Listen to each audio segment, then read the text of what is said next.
امشب در 24 شمار کشته‌ها در جنگ اسرائیل و حماس به بیش از 2700 نفر رسیده.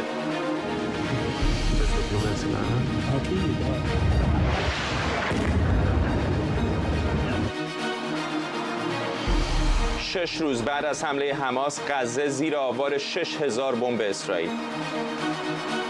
و گزارش واشنگتن پست از توافق آمریکا و قطر برای توقف دسترسی تهران به 6 میلیارد دلار از پولهای آزاد شدهش. از اورشلیم این 24 است با فرداد فرهزاد. بینندگان ایران اینترنشنال در ایران و سراسر جهان، سلام به شما از اسرائیل. در این ششمین روز از جنگ، آنتونی بلینکن وزیر خارجه آمریکا ساعتی پیش وارد تل‌آویو شد. آقای بلینکن گفته کمک‌های نظامی بیشتری برای اسرائیل در راه و آمریکا ادامه میده. شمار کشته‌های اسرائیل به 1300 نفر و شمار زخمی‌ها به 3200 نفر رسیده. اسرائیل بمباران غزه را شدت بخشیده و شمار کشته‌ها در این منطقه به 1417 نفر و شمار زخمی‌ها تا حالا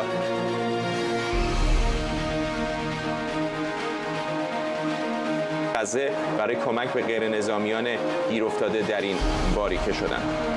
اینجا در اورشلیم همکارم اردوان روزبه به ما پیوسته. خیلی اوضاع داره متغیر میشه هر لحظه و هر لحظه. در غزه تصاویری که داره میاد بسیار تکان دهنده هست. آنتونی بلینکن وزیر خارجه آمریکا اومده اینجا در اسرائیل و همون حرفای رئیس جمهوری آمریکا رو تکرار کرده که تعهد این کشور به امنیت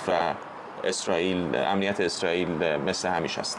خب اول نکته که میخوام بگم اینه که به نظر من حضور بلینکن بیشتر از اعلام حمایت از اسرائیل هستش. در واقع با توجه به اظهاراتی که دیروز بایدن کرده بود و به نوعی که در واقع انگشت رو به سمت جمهوری اسلامی هم گرفته بود، با هشداری بسیار آرومی که حواستون به کار خودتون درس باشه و حزب الله همچنین حضور امروز بلینکن در واقع بیشتر هدف از این فراتر از این هستش که ما بگیم به دنبال کمک به اسرائیل هستن. فقط من فکر می‌کنم یک ائتلاف جهانی رو دارن و تلاش می‌کنن شکل بدن و دارن تلاش می‌کنن به این ترتیب یک اجماع رو در غرب ایجاد کنن. شما اگه دقت کنید درسته که آلمان اظهار نظر کرده در این مورد، مخصوصا در ارتباط با منابع حماس در آلمان، جلوگیری از فعالیت‌های اون، همچنین در ارتباط با پهپادهای آلمانی که اجازه استفاده اسرائیل رو داده برای عملیات‌های نظامی و همچنین گسترش عملیات بمباران و هوایی اسرائیل در باریکه غزه. من فکر می‌کنم اینا در کنار همدیگه دارن یه فرایند رو درست می‌کنن.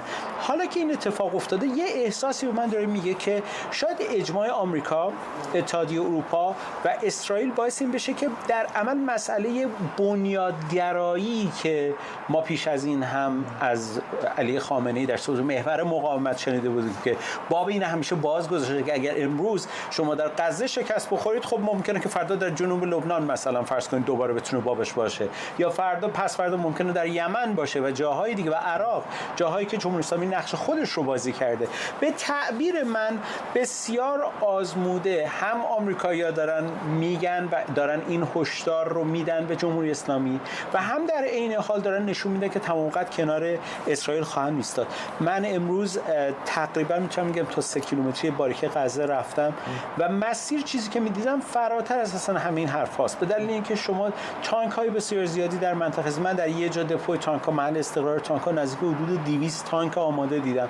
در پست های نگهبانی کاملا کنترل حاکمه، نیروهای پیاده آماده هستن، در بعضی از جاها آمادگی داشتن، ولی علیرغم این وضعیت، علیرغم شرایطی که الان در خود غزه وجود داره، امروز دوباره ما شاهد اصابت راکت بودیم. یعنی به نظر میرسه که غزه در نهایت هر آنچه که الان ما در مورد وخامت وضعیت غزه داریم صحبت میکنیم، اما در این حال به نظر میسه حماس هنوز پای اون صحبت خودشه. به نظر میاد که حماس دنبال این هستش که برای این آشوب رو به همین ترتیب نگه داره. ما میدونیم که بیش از 150 اسیر داره، گروگان داره حماس و از طرفی امروز آقای بلینکن اشاره کرده که در حل مسئله گروگانگیری همه توانش خواهد گذاشت برای حل کردن این موضوع. از طرف دیگه علاقمند هستن دولت‌های طرف دیگر رو بگیرن، مثلا قطر مثلا وارد این گفتگوها بشه برای اینکه این مشکل تر بشه. ما میدونیم آمریکا 25 گروگان داره در حال حاضر اینجا و مسئله جان شهروندان آمریکایی که از اولویت‌هایی است که همیشه دولت‌های مختلف در آمریکا چه جمهوری‌خواه چه دموکرات همیشه تاکید کردن و به اون اولویت اول بهش نگاه کردن. به همین دلیل این اجماع رو من احساس می‌کنم داره اتفاق میفته و چیزی که هست امروز من با یک فردی که تمایلم نبود اصلا اسمش آورده بشه در شهر سدرود صحبت می‌کردم، یک عنصر امنیتی بود به نظر میاد، میگفتش که همه فرآیند الان برای حمله به غزه آماده است، فقط منتظر یک چراغ سبز هستن تا حرکت زمینی رو شروع کنن. با توجه به شرایطی که جو عمومی داره نشون میده و با حضور آمریکا و شرایطی که در اسرائیل وجود داره، اون چه که اجماع برش هست، من فکر میکنم که جامعه جهانی شاید به اون حد حساسیت به خرج نده اگر بگیم که از طریق زمین اسرائیل وارد غزه بشه. تمام تمرکز هم الان روی غزه هست، ولی فقط غزه نیستش که درگیر نزاع‌های این چنینی هست. همین امروز قبل از اینکه بیایم اینجا به محل برای برنامه زنده تیراندازی داشتیم همینجا در اورشلیم که پلیس حاضر شد. در شمال اسرائیل همش آژیر خطر به صدا در میاد. از سمت سوریه راکت پرانی داشتیم و شاید فرداد به این دلیل من میگم آنچه که الان روش داره اجماع ایجاد میشه مسئله هدف قرار دادن داستان محور مقاومته. من فکر میکنم حالا بر اساس این شرایطی که این داره دیده میشه اگه قرار باشه فقط هدف غزه باشه، خب فردا شکل دیگری پیدا میکنه. فردا دوباره یک عملیات انتحاری در یک جای دیگه، همونجوری که تو داری میگی امروز در اورشلیم ما شاهد تیراندازی هستیم. برای همین من فکر میکنم که اون هدف گنده‌تر الان داره شکل میگیره، یعنی حذف جریان‌های تندرو که در مجموع سمبولیک خب میتونه یکی از اونها مثلا همین بحث حماس باشه. به نظر من ممنونم از اردوان روز به همکارم اینجا در اورشلیم با ما. بیننده پوشش ویژه ما هستید. از ششمین روز جنگ اسرائیل و حماس، بریتانیا اعلام کرده دو کشتی جنگی و هواپیماهای نظارتی رو به شرق مدیترانه برای آنچه تقویت ثبات منطقه و حمایت از اسرائیل خونده اعزام میکنه. دفتر نخست وزیر بریتانیا در بیانیه گفته هواپیماهای نظارت و گشت دریایی بریتانیا از روز جمعه شروع به فعالیت میکنند. 3 بالگرد و 1 گروهان از تفنگداران سلطنتی بریتانیا هم در آماده باش در منطقه هستند. بابک اسحاقی از تل آویو با ماست. بابک، در حالی که ارتش اسرائیل داره آماده میشه برای احتمال ورود زمینی به غزه، متحدان غربی مهمش مثل بریتانیا و ایالات متحده آمریکا هم آماده باشن. اگر اجازه بدی من یک سری آپدیت ها را و به روز رسانی ها را بجز آنچه که فردا تو و اردوان گفتن من یادآوری کنم. دقایقی پیش رسانه‌های اسرائیلی اعلام کردند که تلویزیون حماس در درون غزه ساعاتی در تسلط اسرائیل بوده و در اون برنامه‌هایی را پخش کرده و همچنین از مردم غزه خواسته که خانه‌های خودشون را رها کنند و به سوی مرز غزه و مصر فرار کنند. فرداد بدون شک مسئله دفاع در اسرائیل تمام شده و به بخش حمله ما وارد میشیم.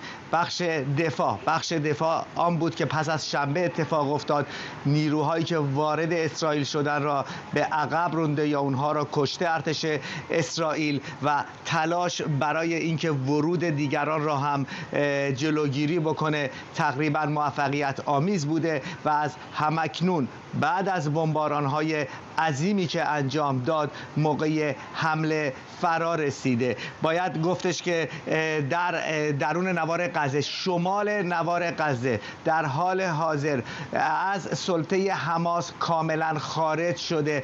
افراد حماس را در شمال ما غزه دیگه دیده نمیشه و تسلط اداری و نظامی و اجتماعی کاملا از دست حماس خارج شده پس از بمباران‌های بسیار شدید ارتش اسرائیل. کانال 12 میگوید که این مسئله به زودی به مرکز غزه هم خواهد رسید رسید و سلطه اداری و نظامی حماس در اونجا هم به پایان خواهد رسید.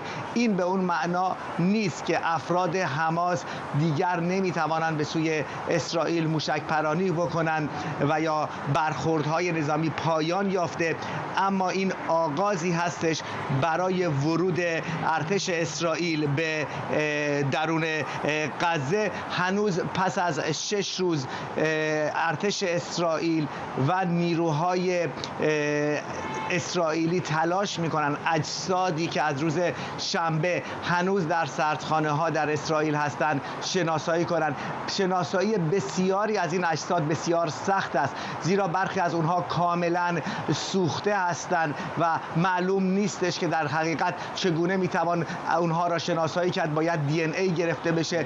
در نتیجه بسیاری از خانواده ها تقریبا هر روزه در پشت درهای تشخیص هویت در شهرهای مختلف حضور پیدا میکنند. در اسرائیل گفته میشه که در روز بین 100 تا 150 نفر تشخیص هویت داده میشه، به خانواده هاشون اجسادشون در اختیارشون قرار میگیره تا بتونن مراسم تشییع جنازه را انجام بدن. امروز فرمانده نیروی هوایی اسرائیل اعلام کرد تمامی افراد حماس که وارد اسرائیل شدند و بر علیه شهروندان اسرائیل کشتارها را که دیدیم انجام دادن، فهرست آنها و نامهای اونها مشخص هستش.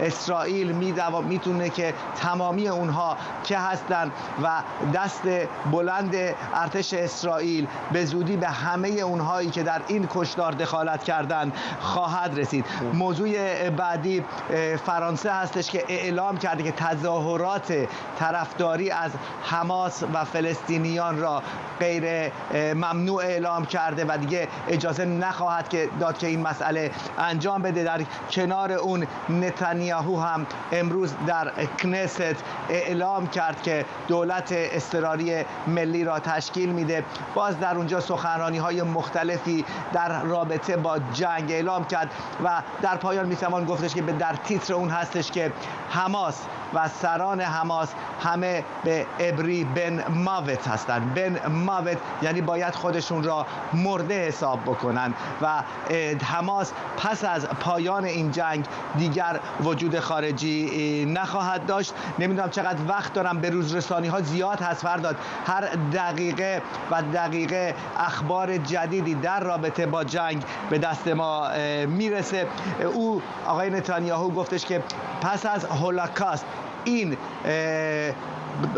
سخت‌ترین واقعه‌ای بوده که در اسرائیل اتفاق افتاده، اما فرق اون این هستش که در زمان هولوکاست و جنگ جهانی دوم یهودیان در گتوهای نازی‌ها بودند در اروپا، اما امروز یهودیان در اسرائیل هستند. اسرائیلی که میتونه از خودش دفاع بکنه. ممنونم از تو بابک اسحاقی از تل آویو. حتما در بخش‌های بعدی پوشش ویژه‌مون امشب دوباره سراغ تو خواهیم اومد. وزیر خارجه آمریکا در یک کنفرانس خبری مشترک با بنیامین نتانیاهو با تاکید بر حمایت آمریکا از اسرائیل گفته واشنگتن متحد طرف‌های دیگر را از این منازعه دور نگه داره. بلینکن قراره به خاطر صحبت درباره آزادی گروگان‌ها با میانجیگری امیر قطر به این کشور سفر کنه. ارزشی که ما برای جان انسان‌ها و کرامت انسانیشون قائل هستیم ما رو به آنچه هستیم تبدیل کرده و ما این ارزش رو یکی از پایه‌های قدرتمون میدونیم. به همین خاطر خیلی مهمه که همه اقدامات احتیاطی رو برای جلوگیری از آسیب رسوندن به غیر نظامیان انجام بدیم. به همین خاطر برای کشته شدن هر بیگناه غیر نظامی از هر مذهب و ملیتی سوگواری می‌کنیم. متاسفانه آمار کشته شده‌های بیگناه به خاطر حملات وحشتناک حماس همچنان در حال افزایشه. در بین اونها حداقل 25 شهروند آمریکایی هستند. ما در کنار خانواده‌های قربانیان در اسرائیل، آمریکا و سراسر جهان سوگواری می‌کنیم. مردم اسرائیل مدت هاست با اتکا توانایی‌هاشون دارن از خودشون دفاع میکنن. پیامی که من به اسرائیل آوردم اینه که شما ممکنه به اندازه کافی قوی باشید تا از خودتون دفاع کنید، اما تا زمانی که آمریکا وجود داره هرگز مجبور نیستید به تنهایی این کار رو بکنید. ما همیشه در کنار شما خواهیم بود. این پیامی است که من امروز با خود به جلسات میبرم و در دیدار با اعضای دولت اضطراری ملی تازه تأسیس اسرائیل تاکید میکنم. ما از ایجاد دولت، اتحاد و عزمی که در جامعه اسرائیل به وجود اومده استقبال می‌کنیم. ما بزرگترین ناو هواپیمابر جهان رو در شرق مدیترانه مستقر کردیم. ما حضور جنگنده‌های آمریکایی رو در منطقه تقویت کردیم. ما حمایت‌های دیگه‌ای رو هم ارائه میدیم. ما به همکاری نزدیک با اسرائیل برای آزادی مردان، زنان، کودکان و سالمندانی که توسط حماس گروگان گرفته شدن ادامه میدیم. ما میدونیم که حماس نماینده مردم فلسطین نیست. ما میدونیم که حماس به جای تلاش برای رفاه شهروندان سرکوبگرانه بر اونها حکومت میکنه و منابعش رو به حملات تروریستی اختصاص میده. ما میدونیم که حماس اقدامات جنایتکارانه‌اش رو در راستای منافع مردم فلسطین انجام نمیده. ما میدونیم که حماس برای آینده‌ای که فلسطینی‌ها برای خود و فرزندانشون میخوان ایستادگی نمیکنه. حماس تنها یه دستور کار داره: نابودی اسرائیل و کشتن یهودیان. میر جاودانفر، تحلیلگر مسائل اسرائیل از تل‌آویو با ماست. آقای جاودانفر، وزیر خارجه آمریکا بعد از سفری طولانی آمده اینجا در اسرائیل، با مقامات این کشور دیدار کرده. حرف از این هستش که شاید به دوحه قطر بره، با امیر این کشور صحبت بکنه برای کمک‌های احتمالی برای آزادی گروگان‌ها. چقدر فکر می‌کنید که این داستان گروگان‌ها شاید تا اندازه زیادی این حمله زمینی رو به تأخیر انداخته؟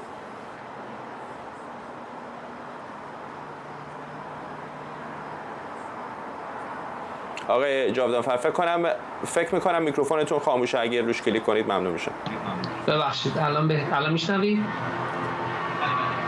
فکر کنم یکی از دلایلی که الان آمریکا، همونطور که شنیدیم، آمریکا انتقال 6 میلیارد دلاری رو که به ایران قرار بود انجام بده در ازای آزادی شهروندان آمریکایی ایرانی، این آمریکا این کار رو فعلا انجام نخواهد داد، به تعلیق خواهد انداخت. ایران 6 میلیارد دلار رو دریافت نخواهد کرد. واشنگتن پست هم همین رو گفته دیگه. بله، به نظر من قربان، یکی از دلایل، چند دلیل میتونه باشه که چرا آمریکا این کارو کرده. به نظر من یکی از دلایل این خواهد بود که آمریکا از این استفاده بکنه به عنوان یک اهرم جدید برای فشار روی جمهوری اسلامی ایران که شهروندانی که اسرائیلی و آمریکایی، یا شاید فقط هم آمریکایی‌ها در این زمان در مرحله گمانزنی هستیم، یا که اونها رو آزاد بکنه. الان یک اهرم بسیار بسیار بزرگی هستش و قوی هستش که آمریکا داره استفاده میکنه. آقای خامنه‌ای و تصمیم گیران در شورای عالی امنیت ملی، به نظر من این اقدام آمریکا براشون خیلی غیر مترقبه بود و الان برای دولت اسرائیل واقعا یک خبر بسیار بسیار خوبی هستش که دولت آمریکایی همچین کاری رو داره میکنه، چون بعد از 6 روز بعد از جنگ، برای شروع جنگ، الان آمریکا یک اهرم بسیار قدرتمندی به دست خودش و همپیمانانش در اسرائیل داده با این انجماد پولهایی که قرار بود به ایران پرداخت بشه. در مورد بفرمایید. نه بفرمایید. در مورد اسرا، ببینید، جمع‌آوری اطلاعات به احتمال زیاد به گمان من الان داره انجام میشه. اگه اسرائیل خب بدون شک مواظب خواهد بود، ولی نمیشه این حمله زمینی رو انجام نداد، چون اگر اینجور به خاطر اسرا، چون اگه اینجور باشه حماس با استفاده از این اسرا هم اونها رو گروگان گرفته، هم 9 میلیون جمعیت اسرائیل که زیر خطر حماس زندگی میکنن. پس دولت اسرائیل بایستی حمله رو انجام بده، با وجود اینکه اسرا در غزه هستن، ولی در این حال بایستی بسیار مواظب باشه که من مطمئن هستم مواظب خواهند بود. آقای جاودانفر، هر از گاهی این صدای آژیرها در شمال اسرائیل هم به صدا در میاد و بعد چند دقیقه بعد میگن که آژیر اشتباه بوده. چه فکر میکنید؟ ارزیابیتون چیه؟ چه اتفاقی در مرز با لبنان داره میفته؟ یا اینکه داریم هک میشیم یا اینکه اشتباه شده، معلوم نیستش. مرز لبنان هنوز واقعا نگرانی در اسرائیل وجود داره که شاید جمهوری اسلامی ایران از طریق حزب الله بخواد وارد بشه. بر اساس خبرهایی که تایید نشده هنوز، دیشب قبل از اینکه اسرائیل به نقل اخبار خارجی، قبل از اینکه اسرائیل به فرودگاه دمشق حمله بکنه، هواپیمای آقای قاهانی، اسماعیل قاهانی که ایشون رهبر فرمانده سپاه قدس هستن قرار بوده بشینه توی همین فرودگاه و با خودش چقدر اسلحه و مهمات و چیزهای مختلف می آورده و سران دیگری، فرماندهان دیگری و مسئولین و سیاستمداران دیگر از جمهوری اسلامی ایران. ولی به خاطر اینکه اسرائیل اطلاعات داشت که هواپیما ایشون در راهه و ایشون داره میاد برای کمک به حزب الله، به فرودگاه دمشق حمله کرد و هواپیما ایشون قرار بوده برگرده به سوریه. البته این خبرها تایید نشده هنوز، ولی منابعی که این رو گزارش کردن معمولا موثق هستن. این واقعا داره نشون میده که اسرائیل با وجود اینکه جنگ نمیخواد با حزب الله، ولی با جنگ خودش علیه حضور نیروهای نیابتی جمهوری اسلامی ایران به خصوص در سوریه ادامه خواهد داد. چون ما میبینیم الان که چقدر جمهوری اسلامی ایران از این گروه‌های نیابتی استفاده میکنه برای تهدید برای اسرائیل اولا و دوما، و این خیلی مهم هستش برای بینندگان عزیز ایران اینترنشنال، یکی از مهمترین اهداف حمله زمینی اسرائیل به غزه این خواهد بود که رژیم حماس رو منهدم بکنه و بعد از اون رژیم دیگری بذاره سر جاش که با جمهوری اسلامی ایران روابط نداره. یعنی اینکه حماس رو از محور مقاومت غزه رو از محور مقاومت جدا بکنه، بیاره بیرون. و اگر چقدر ممکنه آخه ببخشید حرفتون قطع می‌کنم آقای جاودانفر، میدونیم در همون حماس هم در همون غزه هم درسته که همه مردم غزه حامی حماس نیستن، اما حمایت گسترده‌ای داره. بعضی گزارش‌ها حرف از این هستش که نیمی از مردم به شکلی از حماس حمایت میکنن، دست کم 80,000 عضو داره. چقدر واقعا میشه حماس رو از غزه ریشه‌کن کرد؟ ببینید، طرز تفکر شما نمیتونید ریشه‌کنی کنید، ولی شما میتونید که دولت و میشه تمام نظام دیوان سالاری در زندگی در چیزهای غیر نظامی و نظامی رو شما میتونید متلاشی بکنید. این ممکن هستش، ولی اینکه مردم تفکر اینکه حمایت بکنن از حماس اون رو شما نمیتونید از بین ببرید. ولی یه چیز دیگه هم آقای فرزاد، اگه اجازه بدید من به اون اشاره بکنم. آیا مردم غزه تعدادی از اونها حامی حماس هستن؟ بله، بدون شک. ولی ببینید، این که میگن که مثلا بعضی وقتا 80% یا 90% یا 60%، اینها رو ما نمیدونیم، چون در غزه مردم در یک دیکتاتوری زندگی میکنن که کسی بره ازشون بپرسه که آیا شما از حماس واقعا حمایت میکنید یا نه، اونها ترس خواهند داشت برای گفتن حقیقت رو. پس بنابراین با وجود اینکه منم خودم بعضی وقتا از این نظرسنجی استفاده میکنم، خیلی بایستی مواظب بود وقتی که ما میگیم که چند درصد مردم در غزه از حماس حمایت میکنن. بدون شک قسمتی هستن، ولی اینکه چقدر هستن واقعا میشه شک کرد، چون در حماس مردم، در غزه مردم میترسن حقیقت رو بگن. ممنونم. مهر جاودانفر، تحلیلگر مسائل اسرائیل از تل‌آویو با ما. از شروع حمله حماس به اسرائیل، مردم در بعضی از نقاط جهان حمایتشون رو از اسرائیل اعلام کردند و بخشی دیگر هم از حملات حماس استقبال کردند. در پاریس اما با وجود ممنوعیت تجمع صدها نفر در میدان جمهوری این شهر با وجود حضور پرشمار نیروهای پلیس برای حمایت از فلسطینیان تجمع کردند که پلیس به سمتشون گاز اشک‌آور شلیک کرد. پیشتر وزیر کشور فرانسه در نامه‌ای اجازه بازداشت افراد در تجمعات غیرقانونی از این دست رو صادر کرده بود. همکارم نیلوفر پور ابراهیم از پاریس میدان ریپوبلیک یا جمهوری با ماست. نیلوفر، فضای اونجا چطوره الان؟ فرداد، با اینکه حدود 3 ساعت از آغاز این تجمع میگذره، هنوز برخی ها در این میدان هستند، با وجود اینکه نیروهای ضد شورش پلیس فرانسه چندین بار با استفاده از گاز اشک‌آور و همینطور ماشین‌های آبپاش تلاش کرد اونها رو متفرق بکنه. هر بار به بیرون از میدان رفتن و در نهایت بازگشتن. شاید کمی پشت سر من همچنان ببینید کسانی رو که جمع شدن و ایستادن در اطراف خیابون. ماشین‌های پلیس همچنان مستقر هستن، احتمالاً صدای اونها رو میشنوید. اونطور که پلیس فرانسه گفته، فرمانداری پلیس فرانسه 3000 نفر در پاریس فقط تجمع کرده بودند و با وجود ممنوعیت این تجمعات در سراسر فرانسه در شهرهای دیگه‌ای هم این تجمعات برگزار شده. در پاریس اونطور که پلیس فرانسه اعلام کرده 10 نفر بازداشت شدن و حدود 27 نفر هم جریمه شدن. ماشین‌های پلیس همچنان در در حال حرکت هستند و همونطور که می‌بینید میچرخند تا مستقر بشن در مکان‌های جدید یا کوچه‌های جدیدی که تجمع کنندگان معمولاً وقتی پراکنده میشن در اونجا جمع میشن و شعار میدن. در طول این تجمع شعارهای مختلفی رو میدادن از همه ما فلسطین هستیم تا اسرائیل قاتل، مکرون همدست او یا بمباران غزه رو متوقف بکنید. بسیاری از کسانی که امروز اینجا جمع شده بودن جوانانی بودن که پرچم فلسطین رو در دست داشتن یا چفیه‌هایی رو دور گردن یا سر و صورت خودشون پیچیده بودن.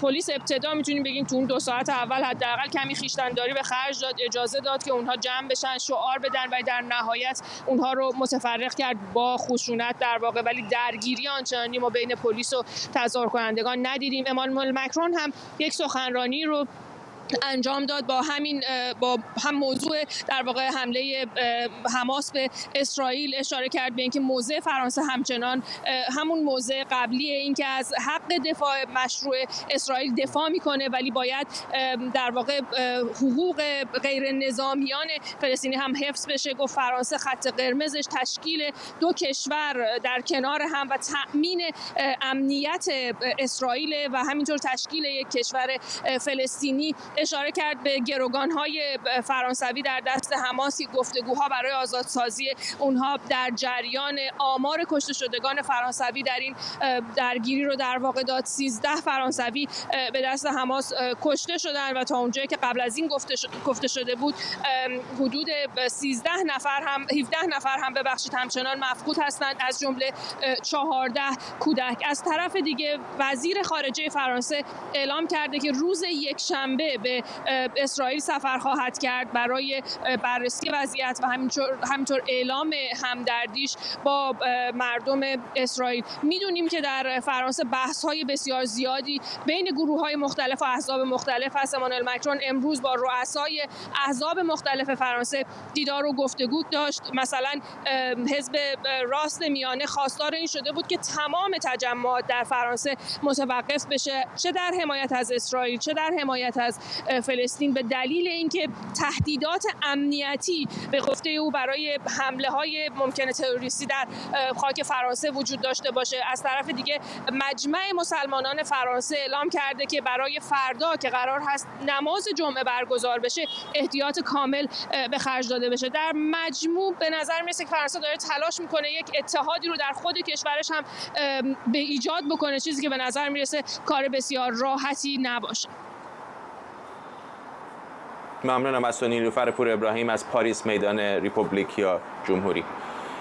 بیری یکی از 14 منطقه مرزی اسرائیلی که در اون بیشترین غیر نظامی در حمله 7 اکتبر حماس کشته شده. مقامات این منطقه میگن بیش از 100 نفر که برابر با 10% کل جمعیت بیری در حمله 6 روز پیش حماس کشته شدن. این روایت یکی از بازماندگان این حمله مرگبار. خیلی از بهترین دوستای من جونشون رو از دست دادن. امیدوارم حال هممون بهتر بشه. امیدوارم بتونیم همه دوستامون رو از غزه برگردونیم. اونا رو دزدیدن و ما میخوایم برگردونده بشن. امیدوارم خونه‌ای برای برگشت داشته باشم. امیدوارم اسرائیل همه تروریستا رو در نوار غزه از بین ببره. Eliminate all the terrorist threats in the Gaza Strip. اما در شهر خان یونس غزه مردم میگن با کمبود جا برای دفن کشته شده ها روبرو شدن. این در حالیه که شمار کشته شده ها در حال افزایشه و مردم محل دفن کشته ها رو تصادفی انتخاب میکنن. از ساعت 10 شب گذشته تا اوایل امروز بیش از 50 شهید از خان یوسف داریم و شمار کشته شده ها همچنان در حال افزایشه. ما نمیتونیم مراسم کفن و دفن اونا رو در جای خاصی در نظر بگیریم. بنابراین گورها به طور تصادفی در جاهای مختلف مثل اطراف خونه ها و زمین های اهدایی حفر میشن. بن سبتی پژوهشگر مسائل اسرائیل در تل‌آویو با ماست. آقای سبتی، وارد 6مین روز شدیم از نزاع اسرائیل با حماس. چقدر محتمل می‌بینید که این درگیری در غزه از طریق زمین دنبال بشه؟ با سلام و شب بخیر به شما و بینندگان. اینطور که به نظر میاد دو طرف، و من تاکید میکنم دو طرف، علاقه دارن به اینکه این نزاع ادامه پیدا کنه، این جنگ واقعا به یک جنگ تمام عیار تبدیل بشه. چون ما میبینیم که از طرف اسرائیل هنوز داره نیرو جمع میکنه، هنوز اون عضله جنگی رو داره تقویت میکنه، چه از نظر آوردن ادوات زرهی، چه از نظر آوردن افراد، و ممکنه که در همون اوایل هفته آینده یک حمله زمینی واقعا اینجور که تخمین میزنن شروع بشه. از اون ورم حماس ما میبینیم که هیچ گامی برای آروم کردن منطقه، مثلا یک قدم انسان دوستانه، آزاد کردن مثلا گروگانهای خارجی یا آزاد کردن مثلا یک مقدار کودک‌ها یا زنها، اینها میتونست مثلا باعث بشه یکم آتش بخوابه، ولی اونها هم هیچ همچین نظری ندارن، پافشاری میکنن. ما میبینیم که صدها موشک امروز هم پرتاب شد به نقاط مختلف اسرائیل و سعی میکنن که زندگی رو مختل کنن. همینطور هنوز خرابکارها در زمینهای مختلف میچرخن و سعی میکنن که عملیات خرابکاری انجام بدن. پس اونها انگار که به یک مرحله رسیدن که به قول انگلیسی میگن last mile، یعنی ما انگار الان دارن پیروزی رو در چشم خودشون میبینن و الان حیفه که دست بکشن از این موضوع، و اسرائیل هم مجبوره به همین خاطر نیرو جمع کنه و واقعا وارد مرحله جدید بشه.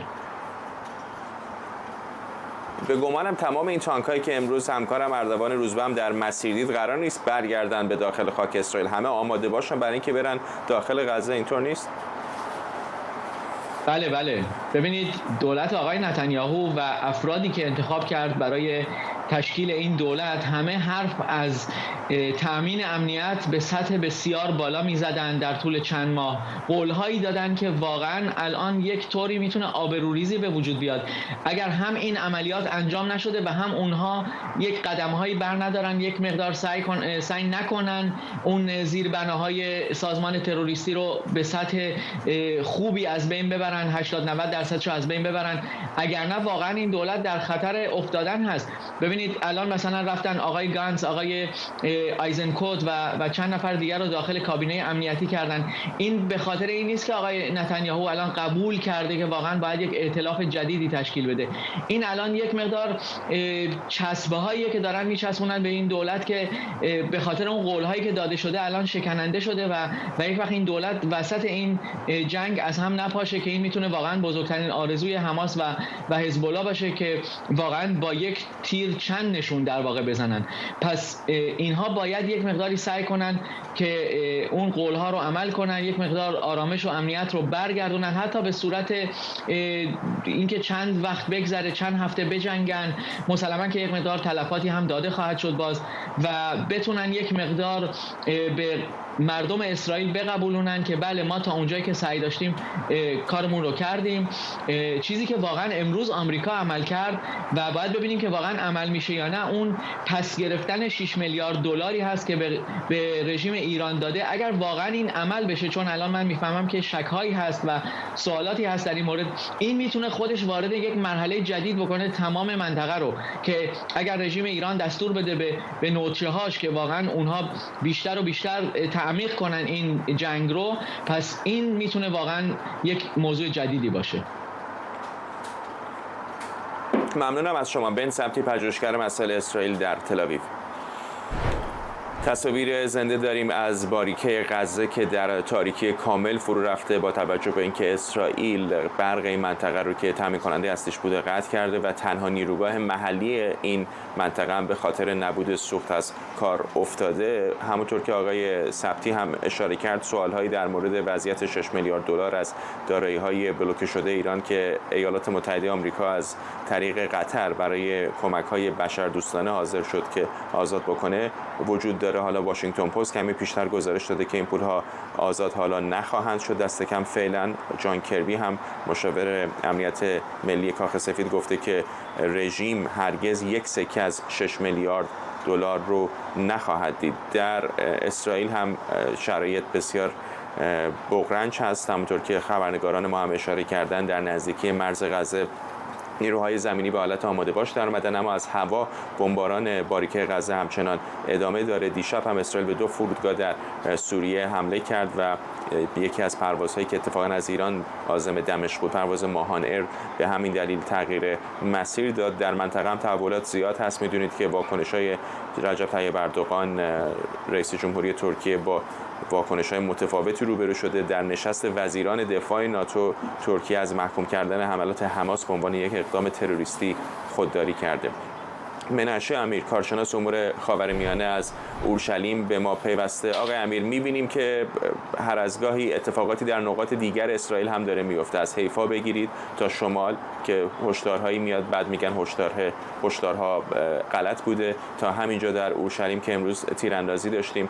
چقدر گمان میکنید که دامنه این درگیری‌ها که بیشتر تمرکزش متوجه غزه و شهرها و روستاهای اطراف اون در خاک اسرائیل هست ممکنه گسترش پیدا کنه به مابقی اسرائیل؟ در پاسخ به پرسش شما میخوام جملاتی رو از سخنگوی ارتش اسرائیل که ساعتی پیش بیان شد یادآوری بکنم. و اون گفت که اسرائیل آماده است که در هر نقطه که لازم باشه از امنیت خودش دفاع بکنه. بسیار مشخص و معلومه که منظورش چی هست، در حالی که اسرائیل آماده باش کامل داره در مرزهای شمالی و حتی این حساسیت اینقدر زیاد بوده که تا به حال 2 بار 3 بار اعلام خطر انجام شده که معلوم شده که بیمورد بوده.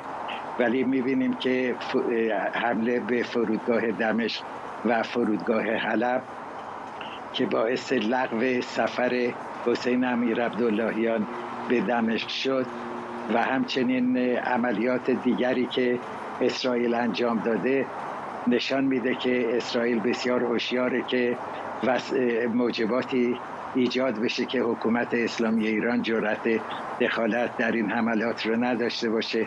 علیرغم اون هوشیاری و احساس خطری که اسرائیل در شمال داره، حزب الله هنوز تصمیم نگرفته که آیا وارد بشه یا وارد نشه. ارزیابی من این است که اگر حزب الله حتی بخواد وارد بشه زیاد عجله نخواهد کرد و در انتظار روزهای آینده خواهد بود. نکته دیگری که سخنگوی ارتش اسرائیل فاش کرد این است که در بین اجساد کشته شدگان چریک‌های کشته شده حماس که به داخل اسرائیل نفوذ کرده بودند چند تا پرچم داعش دیده شد و همچنین جزوه‌هایی از القاعده برای نشان دادن شیوه‌های جنگ چریکی و غیره. پارلمان اسرائیل امشب ساعتی پیش تشکیل جلسه داد. آقای نتانیاهو به صورت مشروع و علنی اعلام کرد که ما با حماس در حال جنگ هستیم. دولت وحدت ملی تشکیل شده به طور رسمی. امشب یک جلسه طولانی خواهند داشت و ممکن است که حمله زمینی اسرائیل در ساعات بامداد فردا آغاز بشه. تاکتیک جنگی تا به حال این بوده است که با بمباران‌های هوایی تلاش شده که غزه یعنی حماس و جهاد اسلامی تا اونجایی که ممکنه تضعیف بشن و قدرت تهاجمی خودشون رو از دست بدن. الان که این هدف تامین بشه و مقامات نظامی اسرائیل تشخیص بدن که به این هدف رسیدن، اون موقع که حمله زمینی آغاز خواهد شد. بحثی که الان در بین کارشناسان و مقامات ارشد نظامی و امنیتی اسرائیل جریان داره این است که ورود به غزه در چه ابعادی باید باشه. اسرائیل بسیار هوشیاره که تمام نیروهای خودش رو وارد غزه نکنه. دلنگرانی بزرگ اسرائیل این است که ممکنه اگر در متمرکز بشه در جنوب و در حول و حوش نوار غزه، اون موقع حزب الله فرصت رو مناسب ببینه که به اسرائیل حمله بکنه. در مورد اینکه آیا جنگ گسترش خواهد یافت یا نه، تصور میکنم که هشدارهای ایالات متحده، اسرائیل و حتی بریتانیا که اعلام کرد که یک ناوگان جنگی رو به منطقه میفرسته و انجماد اون 6 میلیارد دلار، اینها همه نشون میده که کشورهای غربی، ایالات متحده و اسرائیل دست جمعی بیشترین تلاش خودشون رو به کار میبرن که از وارد شدن حکومت اسلامی ایران به این نبردها جلوگیری بکنن. من ارزیابیم این است که خود حکومت ایران در حال حاضر هیچ علاقه‌ای به وارد شدن به جنگ نداره، زیرا میدونه که حریف اسرائیل نخواهد شد. بفرمایید. ممنونم از شما. منشه امیر، کارشناس امور خاورمیانه از همینجا در اورشلیم با ما. روزنامه واشنگتن پست خبر داده که آمریکا و قطر به توافق رسیدن که دسترسی جمهوری اسلامی به 6 میلیارد دلار پول آزاد شده در توافق تبادل زندانیان رو که به قطر منتقل شده بود متوقف کنند. بر اساس این گزارش دو منبع آگاه گفتند که معاون وزیر خزانه‌داری آمریکا این موضوع رو به اعضای دموکرات مجلس نمایندگان آمریکا اطلاع داده. قبل از اون هم یکی از خبرنگاران شبکه CBS از تفاهم بی سر و صدای آمریکا و قطر در این زمینه خبر داده بود. همکارم آرش علایی در کنگره آمریکا به ما پیوسته. آرش، چه جزئیات بیشتری میدونیم؟ میدونم که آقای کربی هم حرفایی زده که رژیم یک سکه از این 6 میلیارد دلار رو نخواهد دید. چه میدونیم در مورد توقف این آزادسازی پولها؟ ببین، متناقض هست صحبتایی که داریم میشنویم. ابتدا از گزارش واشنگتن پست شروع کنیم. واشنگتن پست میگوید امروز صبح معاونت خزانه‌داری آمریکا والی آدیامو آمده است اینجا به کنگره آمریکا با مقامات ارشد حزب دموکرات صحبت کرده است. روز پنجشنبه در مذاکره با دموکرات ها یکی از نمایندگان دموکرات از ایشون در مورد 6 میلیارد دلار پرسیده است و آقای والی آدیامو به اون نماینده دموکرات به نقل از دو مقامی که نخواستن نامشون فاش بشه گفته است که این پول فعلا از اون حساب تکان نخواهد خورد و قرار است که به صورت در واقع قرار نیست که جمهوری اسلامی اون دسترسی داشته باشد.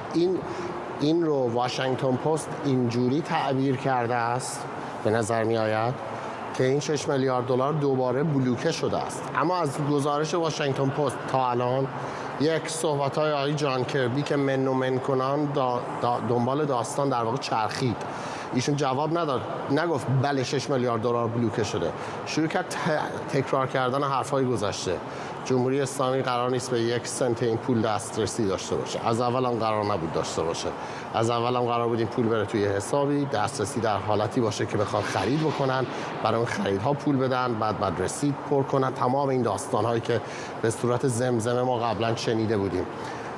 و بعد هم آقای بلینکن دیدیم در کنفرانس خبری خودش دوباره از ایشون سوال پرسیده شد، دوباره تکرار کرد همین مواردی رو که در مورد اون 6 میلیارد دلار قبلا هم ما شنیده بودیم، این که این پول رو جمهوری اسلامی به طور مستقیم دسترسی نخواهد داشت، طول خواهد کشید، باید اول اطلاع بدن به حساب‌های مختلف و باید مشخص کنن. برخی از دموکرات‌ها اینجا گفتند در مصاحبه با وال استریت ژورنال که قدم این پولی بوده است که کره جنوبی به ایران بدهکار بوده است. الان دولت بایدن باید این پول رو دوباره برگرداند به بانک‌های کره جنوبی، چیزی که وال استریت ژورنال به نقل از یکی از نمایندگان حزب دموکرات گفته است اینجا در کنگره، گفته است خوب است اگر این اتفاق بیفتد. ولی الان به نظر میاد متناقض است صحبتایی که واشنگتن پست کرده، مثلا تیترش که میگوید آمریکا و قطر توافق کردند، یک مقدار به نظر میاد گمراه کننده باشه. کی توافق کردن؟ آیا جدیداً بوده؟ این چیزی که آقای والی آدیامو میگه به همچین داستانی اشاره نمیکنه. صحبتایی که آقای بلینکن و کربی هم کردن به طور مستقیم نگفتن که این پول بلوکه شده است، گفتن ایران دسترسیش محدود است، قبلا هم قرار بود باشه. بنابراین فعلا معلوم نیست این خبر تا چه حد صحت دارد و آیا واقعا قرار است که دولت ایالات متحده یه سری تغییرات در این به وجود بیارد. نمایندگی سازمان جمهوری اسلامی در سازمان ملل متحد نامه زده است به واشنگتن پست، میگوید سناتورهای آمریکایی نمیتونند که از توافق در واقع پشتشون رو بکنن به این توافق. جمهوری اسلامی قرار است این پولها رو برای موارد بشردوستانه خرج کند که این خودش خبر هست، چون ابراهیم رئیسی چند وقت پیش اومده بود گفته بود ما هر جا دلمون میخواد این پول رو خرج میکنیم. الان همین جمله‌ای که نمایندگی جمهوری اسلامی در سازمان ملل متحد میگوید نشان دهنده این است که جمهوری اسلامی هم دقیقاً میداند که اجازه ندارد این پول هر جایی که دلش میخواهد بخواد خرج کند و الان به نظر میاد در جواب واشنگتن پست فقط تونستن گردن کج کنند. ممنونم از تو آرش علایی، خبرنگار ما در کنگره آمریکا.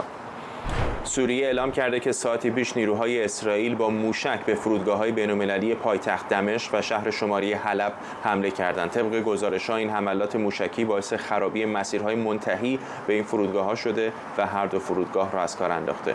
جروسلم پست نوشته در جریان این حملات هواپیمایی که حسین امیرعبداللهیان وزیر امور خارجه ایران با اون به سمت خارج از ایران حرکت می‌کرد در بغداد فرود آمده. رویترز هم میگه قرار بود آقای امیرعبداللهیان فردا به سوریه سفر کنه. همزمان یک پرواز ایرانی ماهان ایر هم که در حال فرود در سوریه بود به تهران برگشته. علی سعدزاده تحلیلگر مسائل خاورمیانه از فرانکفورت با ماست. آقای سعدزاده چقدر فکر می‌کنید که این حملات به فرودگاه‌های سوریه پیامی است به تهران؟ این روز سفیر اسرائیل در آلمان گفت ما در گذشته هفته چند بار حمله می‌کردیم و کسانی که وقایع سوریه رو دنبال می‌کنن می‌دونن که در نزدیکی فرودگاه دمشق انبارهای مهم اسلحه هست. معمولا اینطوری که نیروهای اطلاعاتی غرب و بعضی از نیروهای اطلاعاتی عرب تایید میکنن، ظاهرا در کنار این فرودگاه اسلحه ها و مهماتی است که ایرانی ها به سوریه می آورند، مقدارش برای فعالیتشون در سوریه هست و از اونجا هم بخشش به لبنان منتقل میشه.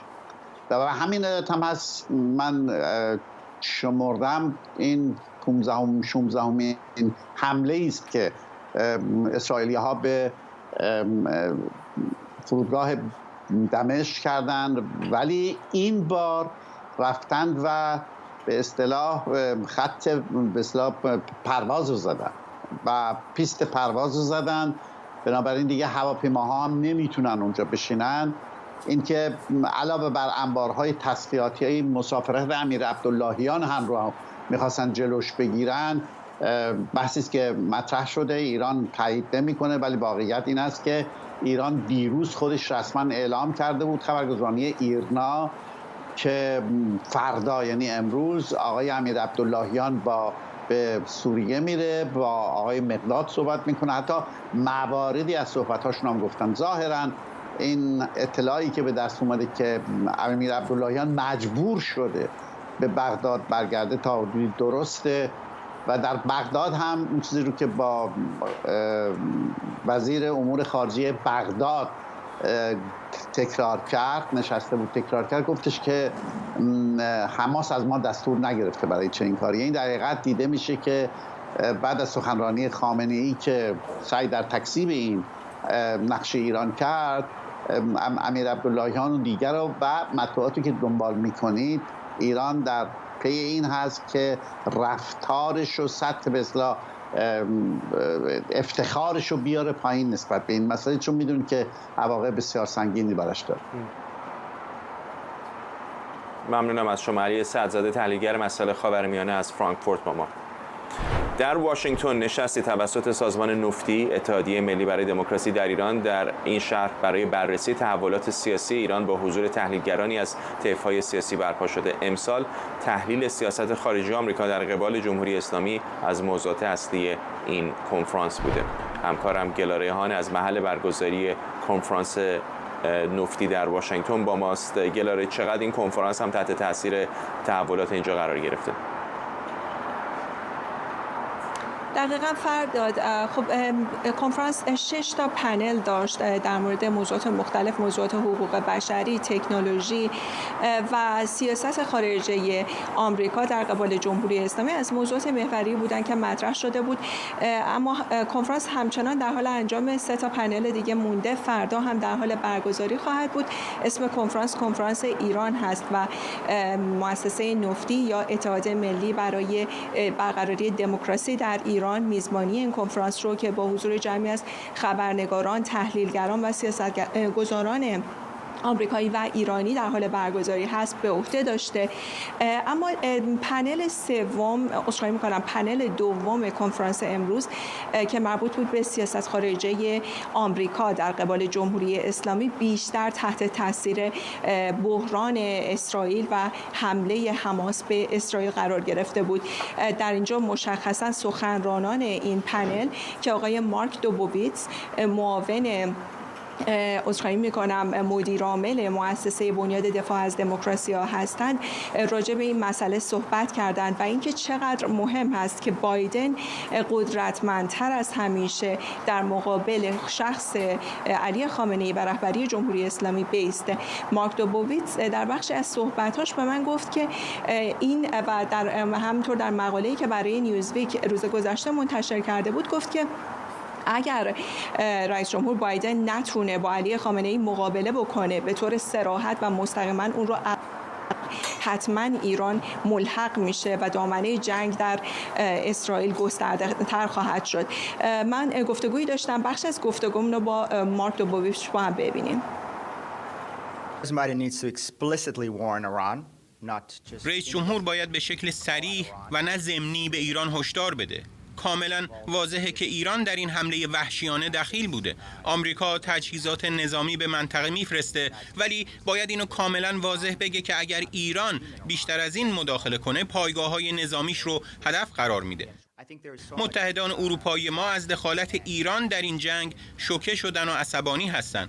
فکر می‌کنم با توجه به این مسئله اگر جمهوری اسلامی بخواد در جنگ اسرائیل و حماس دخالت کنه، آمریکا همه ابزارها و حمایت‌های لازم برای هدف قرار دادن سپاه و دیگر اهداف مرتبط با جمهوری اسلامی رو در اختیار داره. در واشنگتن رئیس جمهور همه حمایت‌های لازم رو برای حمایت از اسرائیل داره. تا حالا هیچ وقت چون این اتحاد و اتفاق نظر مشترکی بین احزاب مختلف در 20 سالی که در واشنگتن بودم ندیدم. حتی چپگراهای حزب دموکرات هم از اسرائیل حمایت میکنن. این حمله اونقدر وحشتناک و هولناک بود که همه حمایت‌های لازم را از آمریکا دریافت کرد. جمهوری اسلامی به روسیه پهپاد میده که باعث کشته شدن زنان و کودکان بیگناه در اوکراین شده. فکر میکنم اگر آمریکا به طور مستقیم به دخالت‌های جمهوری اسلامی در این منازعه جواب بده، چین دخالتی نخواهد کرد و روسیه هم احتمالاً اینو به عنوان فرصتی میبینه که با درگیر نگه داشتن آمریکا باعث میشه نتونه به اوکراین کمک کنه. فکر میکنم این یه نگرانی جدیه که خامنه‌ای بخواد تو منازعه اسرائیل و حماس دخالت کنه و با فرستادن حزب الله از حماس حمایت کنه. فکر میکنم آمریکا باید حواسش به خامنه‌ای باشه. اگه خامنه‌ای دخالت هم بکنه، باید بدونه که آمریکا از تمامی ابزارهای نظامی علیهش استفاده میکنه. جمهوری اسلامی رژیمیه که شهروندای خودش از جمله زنان و کودکان رو دستگیر و شکنجه میکنه، به زندان میندازه، بهشون تجاوز میکنه، به مدارس و دانش آموزان حمله شیمیایی میکنه. هیچ کس نباید از اینکه خامنه‌ای از حماس حمایت میکنه تا سر بچه‌ها رو ببره، به زنا تجاوز بکنه یا اینجوری قتل عام راه بندازه تعجب کنه. فکر میکنم مردم ایران بهترین دوستان آمریکا و اسرائیل هستند که به خیابون‌ها میرن و شعار مرگ بر خامنه‌ای میدن و خواستار متوقف کردن حمایت از حماس هستند. فکر میکنم اسرائیل بتونه از پس حماس بر بیاد، اما چیزی که برای آمریکا مهمه خامنه‌ایه. ما همزمان از اوکراین و اسرائیل حمایت نظامی، تسلیحاتی و اطلاعاتی میکنیم. این دو حمایت با هم منافاتی نداره و در تضاد نیست. آمریکا میتونه هر دو رو حمایت کنه. گلاره، دیگه چه حرفای مهمی سخنرانان زدن امروز؟ خب پنل در حال دیپلماسی گروگانگیری جمهوری اسلامی بود. صحبت کرد، صحبت‌های خیلی فضای احساسی بود، اما مهمتر از اون سیاستگزاران و در واقع تحلیلگران در این نشست به این موضوع پرداختند که چقدر مهم هست که آمریکا و غرب بازنگری بکنه در رفتار خودش در مقابله با سیاست جمهوری اسلامی، با توجه به اینکه این فقط محدود به ایران الان داره به منطقه هم این سیاست گروگانگیری تسری دولت‌های دیگر رو تا این سیاست رو در پیش بگیرن و به این ترتیب بتونن اهداف خودشون رو در مقابل پیشروی بکنن در مقابل آمریکا. کنفرانسی که پنلی که همین الان در حال برگزاری هست در واقع پنل حقوق بشری هست با حضور جاوید رحمان گزارشگر سازمان ملل در مسائل حقوق بشری بود به ایران که به صورت مجازی از طریق ویدیو حضور پیدا کرده و خانم نازنین بنیادی که همین الان دارن صحبت میکنن. جاوید رحمان به مسئله تبعیض جنسیتی پرداخت، به این مسئله پرداخت که در گزارش‌های آینده‌اش که قراره به شورای حقوق بشر سازمان ملل ارائه بکنه امیدوار هست که بتونه با آدم‌های بیشتری صحبت بکنه، با قربانیان، نهادها و مؤسساتی که مسائل حقوق بشری رو در ایران پیگیری میکنن و ابراز نگرانی کرد از آمار بالای اعدام. خب فرداد همونطور که گزارش‌ها رو میدونیم ایران به تناسب جمعیتش بالاترین میزان جلسه همچنان ادامه داره. در بخش‌های بعدی خبری به شما برمیگردیم با جزئیات بیشتر. ممنونم از تو گلا ریحان، همکارم از محل برگزاری کنفرانس نفتی در واشنگتن دی سی. میرسیم به انتهای این بخش از پوشش ویژمون. اجازه بدید برنامه رو با تصاویری زنده از باریکه غزه به پایان ببریم که ساعت اونجا الان 10:30 شب هست حدوداً و بمباران اسرائیل هم بی‌وقفه ادامه داره. لحظاتی پیش گزارش آمد که وزیر دفاع اسرائیل آمریکا لوید آستین هم عازم اسرائیل هست، قرار فردا به این کشور بیاد. پوشش ویژه ما در ساعت‌های پیش رو هم ادامه خواهد داشت. همزمان اسرائیل به شهروندانش در خارج از این کشور هشدار داده که فردا در سراسر جهان هوشیار باشند به خاطر تهدیدی که گروه حماس کرده برای واکنش و تلافی علیه شهروندان اسرائیلی. برنامه رو با همین تصاویر زنده از غزه به پایان میبریم. جای دوری نرید، چند لحظه دیگه برمیگردیم.